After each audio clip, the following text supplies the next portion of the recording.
We think it's at least 21 million people in rural America don't have broadband. That's a number from the FCC, and then there are those who have it, but it's really not broadband. They have internet service, but the speeds are so low that it's really not adequate. So the number could be a lot more, but 21 million is the number we use.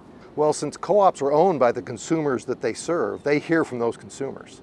And if you're in rural America and you have broadband, how do you function in today's economy and in today's society?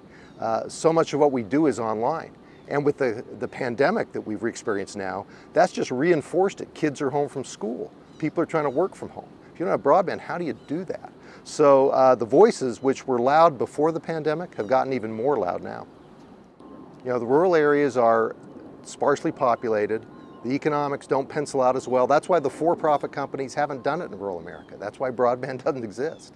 And so it's going to take some level of government assistance, loans, grants to make this work. It's a question from the public policy world of, is there going to be a commitment to provide broadband to rural America or not? I think things have gotten better. You know, the majority of the money that's helped fund this is with the Federal Communication Commission. But up till 2018, the only people who had access to the money were the existing telecommunication providers. So folks like electric cooperatives couldn't even access that money.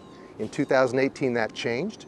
The auction that they conducted for providing broadband was the first time where co-ops could participate. We had 35 co-ops across the country who were successful in getting bids.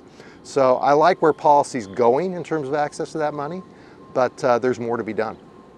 Since electric co-ops are non-for-profit and they're owned by the consumers they serve, they want to do what's right for those consumers, and the profit motive's not there. But they also want to make sure everyone gets access to it. The notion of universal service matters. You know, what's happened historically is the for-profit companies have cherry-picked where their population clusters, and everyone else outside that is left out in the cold. So that's the different approach that the nonprofit electric cooperatives take, is they want universal service for everybody, and they want real broadband in terms of speed.